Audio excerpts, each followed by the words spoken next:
বন্ধুসকল আজি মই এনেকুৱা এখন চিনেমা চাইছোঁ যিখন চাই মানে মোৰ একদম মেডিকেল ট্ৰিটমেণ্টৰ প্ৰয়োজন হৈ গৈছে। আচলতে মই চালোঁ 2021ত অহা আখাণ্ডা চিনেমাখনৰ চিকুৱেল আখাণ্ডা 2 নামেৰে ৰিচেণ্টলি ৰিলিজ হৈ গৈছে আৰু মই আজি চালোঁ আৰু চাই মই মানে কি ক'ম আৰু ভাষাৰে বুজাব পৰা নাই মানে ইমান একদম বোম হৈ গৈছে মানে। আখাণ্ডা মুভি ডাইৰেক্ট কৰা ডাইৰেক্টৰজনী এতিয়া আখাণ্ডা 2খন ডাইৰেক্ট কৰিছে আৰু তাৰ প্ৰিভিয়াছ মুভি খুংখাৰ হওক আপোনাৰ স্কন্দা হওক দুইখন মুভিয়ে একদম মানে ক'বলগীয়া মানে একদম ছেইম কোৱালিটি VFX আৰু একশ্যন কৰিঅ'গ্ৰাফি হৈছে।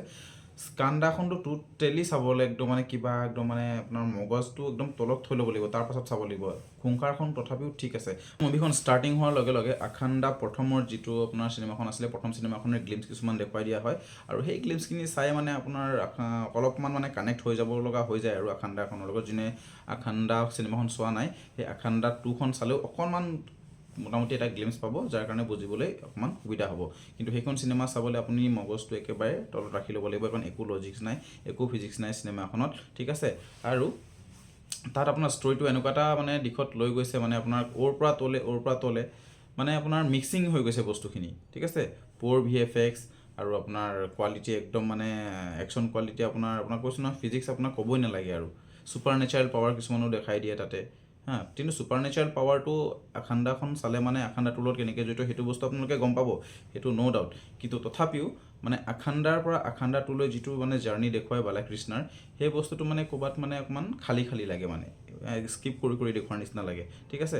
তো মোৰ বৰ বিশেষ এটা সেইখন ইমান ভাল নালাগিলে। মোৰ মানে 2 ঘণ্টা আৰু প্লাছ আঢ়ৈ ঘণ্টা সময় চিনেমাখন দিয়াৰ পাছতো মোৰ মানে এনেকুৱা লাগিছে মই চিনেমাখন ইমান টাইম কিয় দিছোঁ মানে, ঠিক আছে। একদম ৱেষ্টেজ মুভি মোৰ কাৰণে। একদম মই আউট অফ 5ৰ পৰা আউট অফ মানে 2হে দিম মানে মই একদম মানে ভাল নালাগিলে মোৰ মুভিখন, ঠিক আছে। মই বেলেগক ৰিকমেণ্ড নকৰোঁ চাবলৈ, কিন্তু এনেই ফেমিলি হৈ পেলাই গোটেই পৰিয়াল হৈ চাব পাৰে, ন' ডাউট।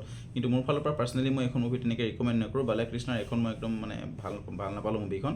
কিন্তু মোৰ মানে এনেকুৱা লাগিছে মই কেলৈ চালোঁ মানে মুভিখন, মানে 2 ঘণ্টা আঢ়ৈ ঘণ্টা মই বৰবাদ কৰিলোঁ মানে সেইখন মুভি চাই। কিন্তু তথাপিও ঠিক আছে, মোৰ মুভি চোৱা কাম হয়, মই মুভি চাই যাম যিহেতু মই ৰিভিউ দিছোঁ, ঠিক আছে।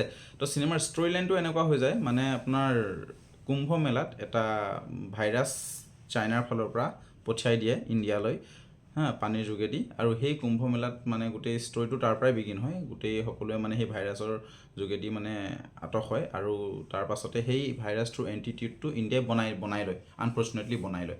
আৰু সেই মানে এণ্টিটিউডটো বিচাৰোঁতে চিনেমাখন শেষেই হৈ যায়। আৰু তাৰ লগতে এটা মাকৰ ৰোল, ছাইড ৰোল এটা দিছে যে মাকে নিজৰ পিতেকক চাব বিচাৰে, সেইটো আশাত এটা চেণ্টিমেণ্টেল ৰোল অলপ দিছে, কাৰণ বালাকৃষ্ণই এতিয়া 2টা ৰোল কৰিছে, ঠিক আছে। তো সেইটো কাৰণে সেইটো ৰোলো আছে আপোনালোকে চাব। মোটামুটি আপোনালোকে এবাৰ চাব পাৰে মুভিখন। গোটেই ষ্টৰি লাইনটো জানিবলৈ হ'লে আপোনালোকক কমপ্লিটলি মুভিখন চাব লাগিব, আৰু মুভিখন চাই আপোনালোকে কেনেকুৱা পায় সেইটো সকলোৰে বেলেগ অপিনিয়ন থাকে। কিন্তু মোৰ ফালৰ পৰা মুভিখনে মোক একদম ডিছএপইণ্টিং কৰিলে। তো ঠিক আছে, সেইটো চাই কেনেকুৱা পালে জনাবলৈ একদম নাপাহৰিব। তো ঠিক আছে, লগ পাই আছোঁ নেক্সট ভিডিঅ'ত। টেক কেয়াৰ, বাই বাই।